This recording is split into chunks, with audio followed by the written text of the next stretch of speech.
So tonight we're continuing our study of the 17th chapter of the Bhagavad-gītā. And we left off with text number 7. So that's where we'll pick up. Trinadapi sunichena Toror iva sahishnuna Amanina manadena Kirtaniya sadahari Hare Nama Hare Nama Hare Nama eva kevalam Kalo nastyeva nastyeva Nastyeva gatir anyata. So, I'm going to ask Rama, because she is a Bhagavad-gītā scholar.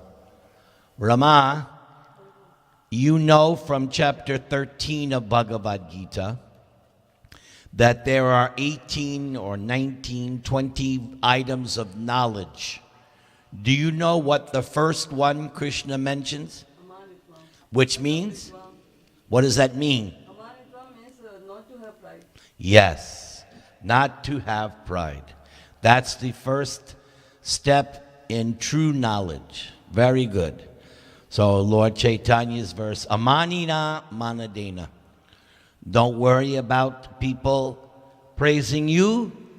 And if you see any good quality in someone, we should encourage that person. So now we will begin with text number 7. Please repeat.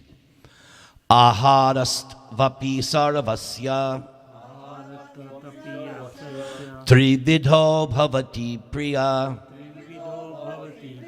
yagyastapas tatadhanang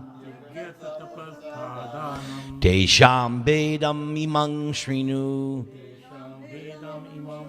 Synonyms. Please repeat. Ahara, eating. To, certainly. Api, also. Sarvasya, of everyone. Hey, look, Krishna Kumar, we were just wondering, and look who comes.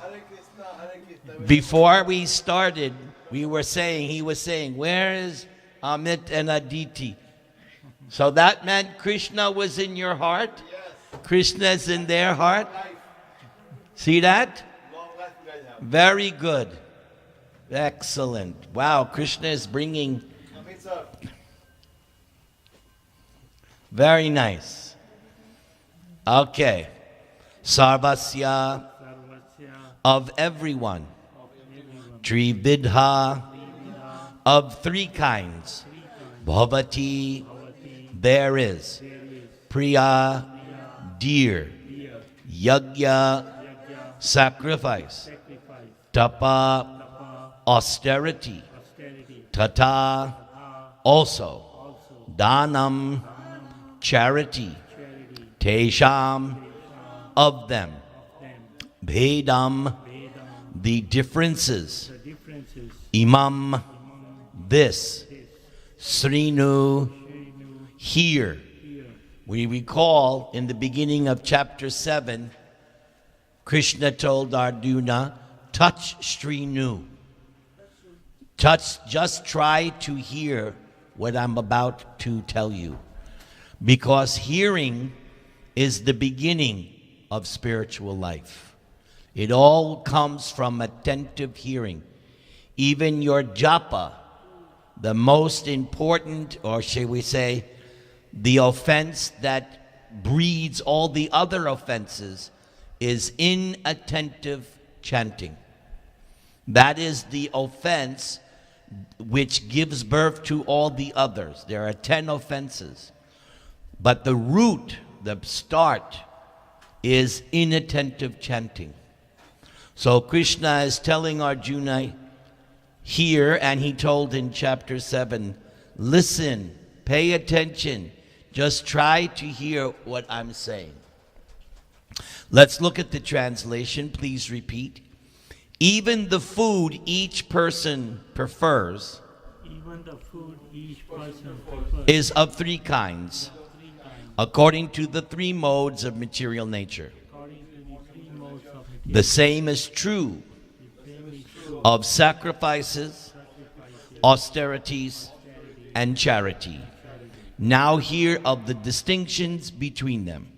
now here of the distinction between So this is a good chunk of this chapter will be on this. And the final part of this chapter will be on the phrase Om Tat Sat. So keep in mind, this chapter is entitled Faith, Divisions of Faith. And we already learned that there is faith in the mode of goodness, the mode of passion, and the mode of ignorance. And there's also pure faith, which is faith in the pure mode of goodness, or Krishna consciousness. And I was speaking earlier today because there's a famous verse in the Chaitanya Charitamrita, and which is explained in the Nectar of Devotion, Ado Sraddha Sadhu Sangha Tabhajana Kriya. Beginning stage of spiritual life is faith. And how do you get the faith? How do you catch a disease? You catch a disease from somebody who's already has the disease. And because you come in contact with the diseased person, you get the disease. So, if you don't have faith, or you want to increase your faith, then you want to associate with somebody whose faith is more advanced than yours. That's how you do it, by association of devotees, especially devotees who you see are more advanced than you. And as I've said many times, if I think, well, nobody's more advanced than me, then I'm going to have problems. Because that means I disobeyed the first thing Rama told us in the Bhagavad-gītā. Amanitvam, right? You said that word, amanitvam? Yeah, no pride. It is pride that someone says, there's nobody more advanced than me. Humility is, I can learn something from this devotee. So, there is a discussion of faith in the Chaitanya Charitamrita. Lord Chaitanya is explaining the three levels of devotees, the Kanishta, Madhyam, and Uttama. And the distinguishing factor between the three levels of devotees is their degree of faith. The neophyte's faith is not very solid, and the neophyte is easily swayed, so his faith is not secure. The Madhyam has faith, and it's firm, but he does not know the scriptures that well. Then the Uttama Adhikari has firm faith and can remove all doubts because of his knowledge and acceptance of the scriptures. Next chapter, we will read the symptoms of a Brahmana in the 18th chapter. And the final symptom, there's 9 symptoms. The final one, Rama, what's the final one? No, the qualities of a Brahman. Shamo damastapaksho cham, shantir arjavam evacha, jnanam vijnanam, astikyam. And what is astikyam? Firm faith in God, Guru, and scriptures. That's a Brahman. Firm faith in those 3 things: God, Guru, Shastra, scriptures. All right, let's go to Prabhupada's purport to this verse. In terms of different situations in the modes of material nature, There are differences in the manner of eating and performing sacrifices, austerities, and charities. They are not all conducted on the same level. Those who can understand analytically what kind of performances are in what modes of material nature are actually wise. Those who consider all kinds of sacrifice or food or charity to be the same cannot discriminate, and they are foolish. There are missionary workers who advocate that one can do whatever he likes and attain perfection. Who knows the phrase Prabhupada is paraphrasing? There's a famous Indian phrase. Anybody know? Yatamat tatapat. Whatever you like, whatever path, makes no difference. I believe that was Vivekananda. That was his Mayavad preaching. Doesn't matter. But practically, does that make sense? If I go south on the 405, will I go to Sacramento? You have to go north from here. If you go south on the 405, you will wind up in San Diego, yes. Because the 405 turns into the 5. You're going in the wrong direction. Same road, but they're going in two different directions. Remember that time, Bharati, we drove back together from San Diego? Yes. That's when I learned how exalted Bharati is. Very Krishna conscious. So there may be the same road, but they're going in different directions. But these foolish guides are not acting according to the direction of Scripture. They are manufacturing ways and misleading the people in general. So, who knows what was the last statement in chapter 16? Who knows the last statement of chapter 16?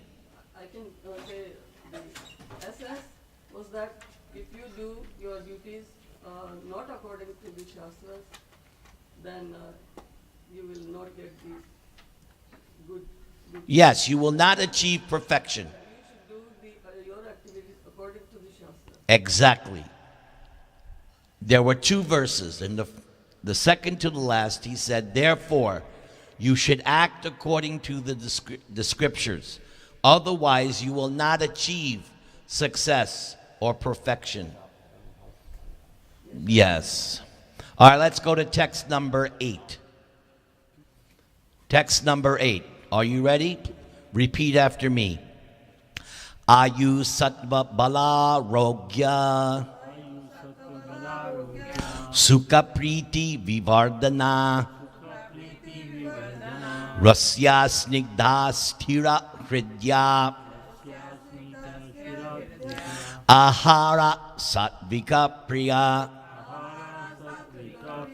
Synonyms: ayu, duration of life; sattva, existence; bala, strength; arogya, health; sukha, happiness; priti, and satisfaction; vivardhana, increasing; rasya, juicy; snigdha, fatty; stira, enduring; hridya, pleasing to the heart; ahara, food; sattvika, to one in goodness; priya, palatable.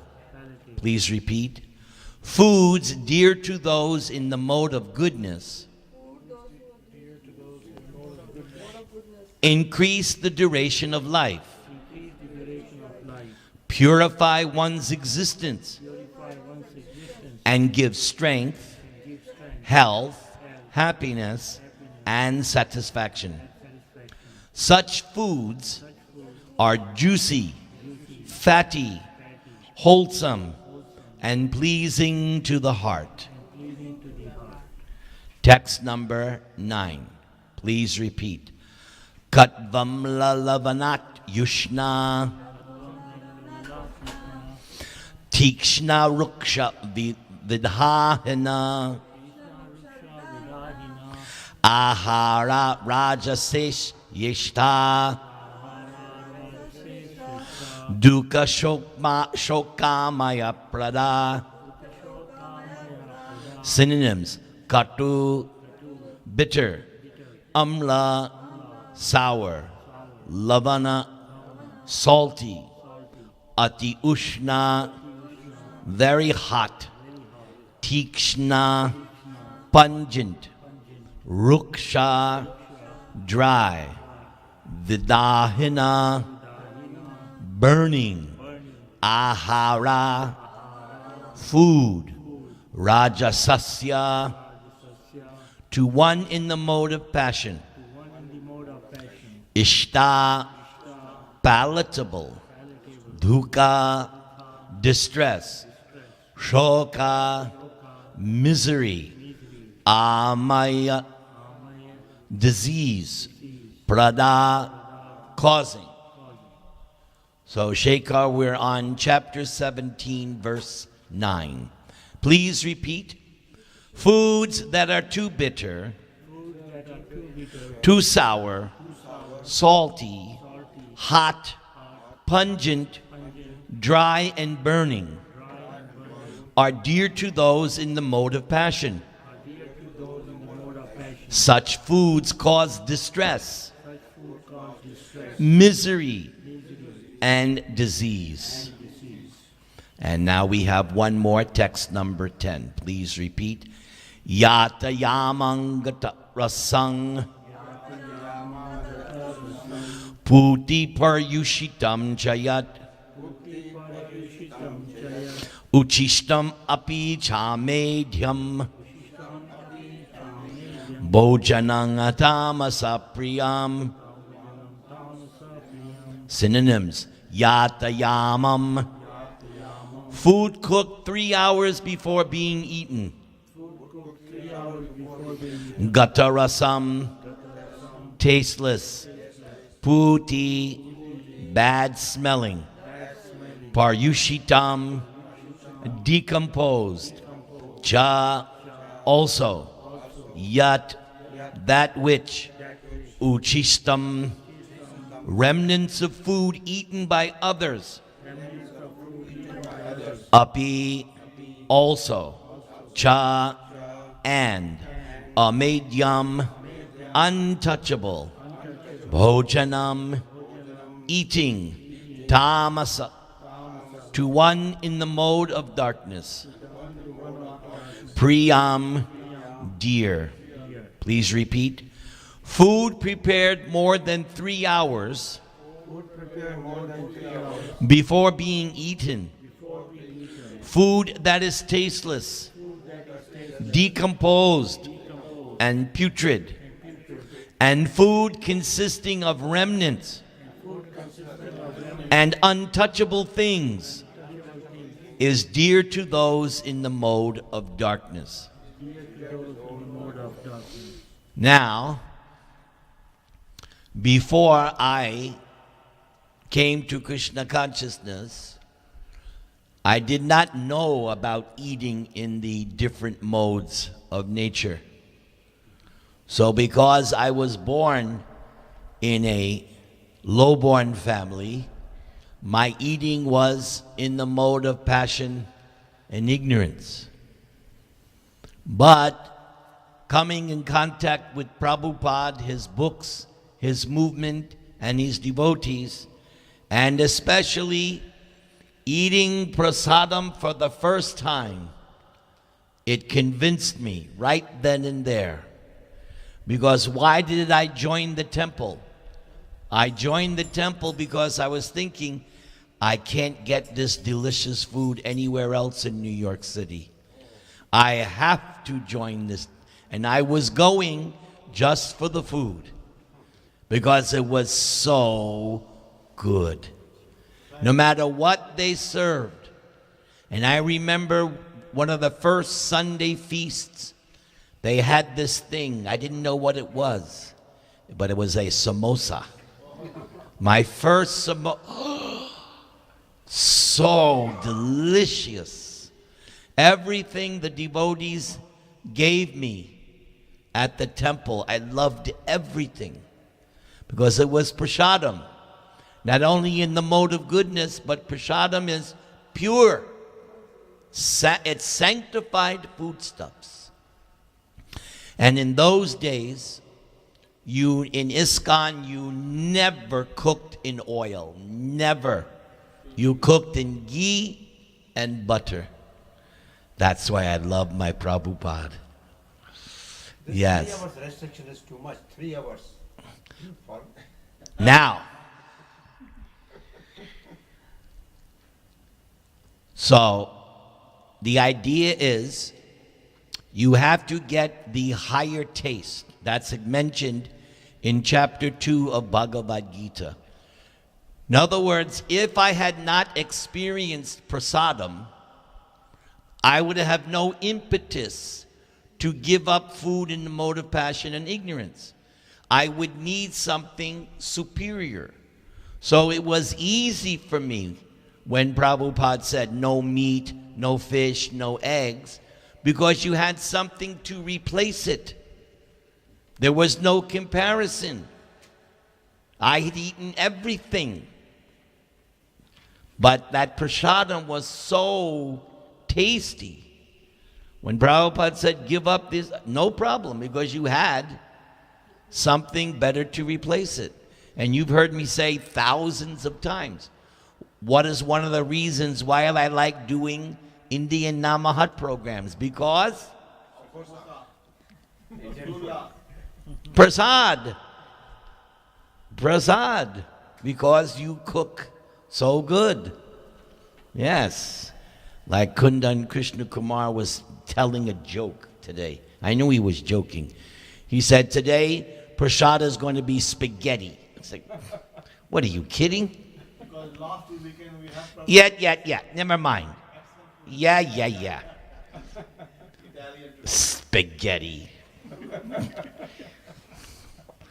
Nothing compares to nice prasad offered to Krishna. So we look at the purport. Let's look at the purport. Prabhupada writes, the purpose of food is to increase the duration of life, purify the mind, and aid bodily strength. So this is what's great about Prabhupada's books. You get an understanding of what your life is supposed to be like. Increase the duration of life, yes. Prabhupada mentions this in the first canto of Bhagavatam. We are meant to live actually 100 years, but what is it that shortens it? It's irregular habits and not being hygienic and not eating properly.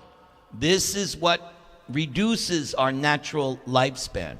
So he says the purpose of food, increase the duration of life, purify the mind, and aid bodily strength. Yes, we need food so that we're strong to perform devotional service. You all know how it is on Janmashtami Day. After a few hours, you're looking at your watch wondering, when is midnight coming? Because you're starting to feel weak, or for some people, Ekadasi yesterday was Ekadasi. So because they're not getting grains and beans, they feel weak. It's an austerity. But eating nice food, prasadam, you get these three things. That is its only purpose. In the past, great authorities selected those foods that best aid health and increase life's duration, such as milk products, sugar, rice, wheat, fruits, vegetables. These foods are very dear to those in the mode of goodness.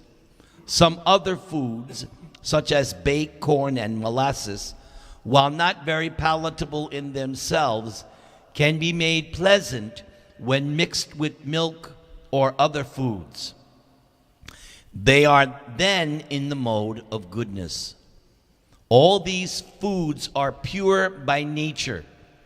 They are quite distinct from untouchable things like meat and liquor. Fatty foods, as mentioned in the 8th verse, have no connection with animal fat obtained by slaughter. Animal fat is available in the form of milk, which is the most wonderful of all foods. And in the 1st canto, Prabhupada says milk is liquid religion. Prabhupada explained this because his early disciples were what? Mlecha Yavanas, meat eaters. So Prabhupada explained to us that if you eat animal flesh, it rots the finer brain tissues. You can't understand God and the absolute truth. And when you drink milk, it nourishes the fine brain tissues and enables you to understand. When I joined the temple, we had hot milk at night before going to bed. The devotees would gather in the basement of the temple. Someone would read Krishna book out loud, and we were given 2 cups, 1 empty cup and 1 cup of hot milk. Because Prabhupada said you have to drink your milk hot. So it was very hot. So you would take the milk and pour. In this way, cool it down so that you could, because it was really hot. So they showed you. You go from the full cup to the empty, go like, and that's how you cool the milk down. And the devotee is reading Krishna book. That's how the devotees learned all about Krishna's Leela, because they would have hot milk at night, and they would hear Krishna book before going to bed, because Prabhupada said by hearing Krishna book, you will go to sleep and think and dream about Krishna. That's the way it was when I first joined the temple in 1973. And here it is, 2014, and I'm still reading that same Krishna book, and I'm still drinking hot milk. It's very good. Okay, let's continue. Animal fat is available in the form of milk, which is the most wonderful of all foods. Milk, butter, cheese, and similar products give animal fat in a form which rules out any need for the killing of innocent creatures. It is only through brute mentality that this killing goes on. The civilized method of obtaining needed fat is by milk. Slaughter is the way of subhumans. Protein is amply available through split peas, dal, whole wheat, etc. And my wife always tells me that if you're going to have dal, you have to have it with rice. Rice and the dal together, that gives you the proper protein boost. So I learned that from her. And of course, she learned it from Srila Prabhupada. Now, there's one more thing I want to tell you about this meat eating, which Prabhupada preached in the early days.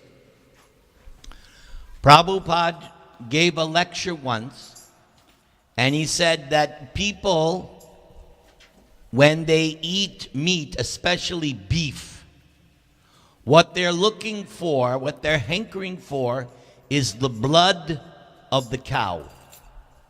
And Prabhupada said, but what they don't realize is that the cow is already giving you her blood in the form of milk. Because that's what milk is. It's transformed blood. Same way with a woman. When she gives birth, the breasts fill up with milk, but it's actually the mother's blood. And it turns into the first food the baby gets is mother's breast milk. And Prabhupada says that if the child gets the breast milk of the mother for so many months or a year even, that child will be very, very healthy and strong. My daughter, I would say more than a year, she was drinking Varuni's breast milk. More than a year.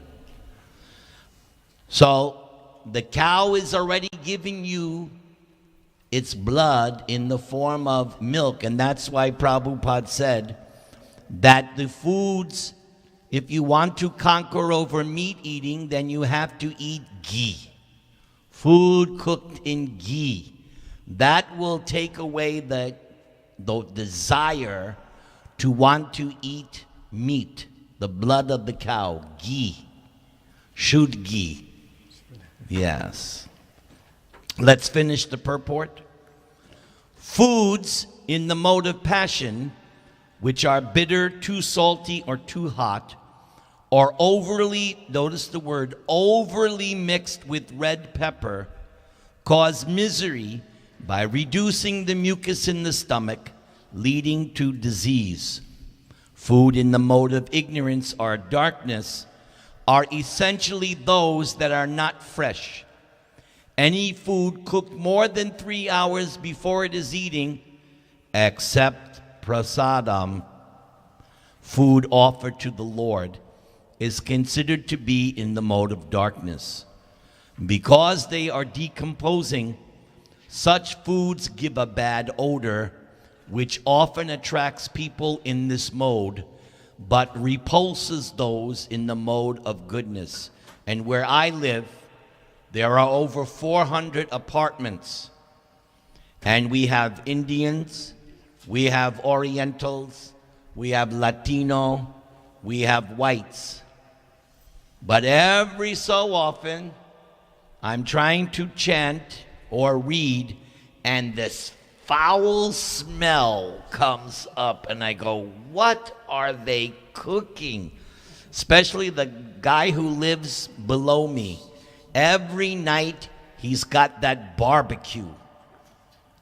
And so I just have to close the windows, even though it's 100 degrees out, because that smell is so bad. I don't know what they eat. And then maybe you've had that, there's this thing that Orientals like, kimchi. Kimchi. Oh! That's what Prabhupada give a bad odor. It's like, it's intolerable. And when they're cooking that onions and garlic, it's like, but at least it tells me I've made some advancement because I find these things repulsive. It means I've gotten something of a higher taste. Jai, lots of new people that I haven't seen in 12 years or more are coming. Gaur Prem, who is this nice sadhu who has come with you? Vaibhav. And who is his father? He's not here. He's in Arcadia. Okay, well, welcome, Vaibhav. You look like a real scholar. He is. He's a scholar. Yes, he was reading the Srimad Bhagavatam. Okay, I'm going to ask him questions later. We'll see how he does. Let's finish the purport. Remnants of food may be eaten only when they are part of a meal that was first offered to the Supreme Lord or first eaten by saintly persons, especially the spiritual master. In Vrindavan, I was once given pomegranate from Prabhupada's plate. One of Prabhupada's servants said, here, this is right off Prabhupada's plate. It was the first time I ever had pomegranate. But it was from Prabhupada's plate. Otherwise, the remnants of food are considered to be in the mode of darkness, and they increase infection or disease. Such foodstuffs, although very palatable to persons in the mode of darkness, are neither liked nor even touched by those in the mode of goodness. The best food is the remnants of what is offered to the Supreme Personality of Godhead. We call that Mahaprasad. We sing that every time. Mahaprasade Govinde Nama Brahmane Vaishnave Swalpa Punya Bhatarajan Vishvaso Naivajayate. In Bhagavad-gītā, the Supreme Lord says that he accepts preparations of vegetables, flour, and milk when offered with devotion. And he gives the quote, Patrang Pushpang Phalang Toyam. Of course, devotion and love are the chief things which the Supreme Personality of Godhead accepts. But it is also mentioned that the prasadam should be prepared in a particular way. Any food prepared by the injunctions of the scripture and offered to the Supreme Personality of Godhead can be taken even if prepared long, long ago, because such food is transcendental. Like many of you, you go to India, you go to Jagannath Puri, or you go to some dham, and then you come back and you say, Prabhuji, this is from Jagannath Puri, and it's been weeks, if not months old. But because it's coming from the dham, you take. And the stricture is, if you get Mahaprasad, you're to eat it immediately. When you get Mahaprasad, you take it. Because there's the story of Sarvabhauma Bhattacharya, and Lord Chaitanya brought him Mahaprasadam. And Sarvabhauma was still in bed, and so he was like, well, I haven't even done anything. But then he remembered, no, Mahaprasadam should be taken immediately with no consideration. You just take it. Because it's Krishna's saliva. Krishna has, that's the secret ingredient of Mahaprasad. Where it's not symbolic. It's not symbolic. Food offered to Krishna is actually eaten by Krishna. This was what Lord Chaitanya, once Lord Chaitanya gathered his disciples, and he said, now taste this sweet. Was yogurt and different spices, and so Lord Chaitanya said, now, you have had this before, right? And they said, yes, we have had this preparation, special preparation. And then Lord Chaitanya said, so how does it taste? And they all said, this tastes amazing. So Lord Chaitanya said, you already had this before. Why is it that this tastes so different? And they were giving their answers, and Lord Chaitanya said, the reason why this particular Mahaprasadam tastes so good is because Krishna actually ate it, and it's mixed with Krishna's saliva. So we are now understanding something amazing about prasadam. It's actually, if it's offered to Krishna and he accepts it, then, so therefore whoever offers today, please offer it with love and devotion so that we will all get the remnants. Okay. Therefore, to make food antiseptic, eatable, and palatable for all persons, one should offer food to the Supreme Personality of Godhead. Everybody chant the Maha Mantra. Hare Krishna, Krishna Krishna, Hare Hare, Hare Rama, Rama Rama, Hare Hare. Krishna Kumar, GBC,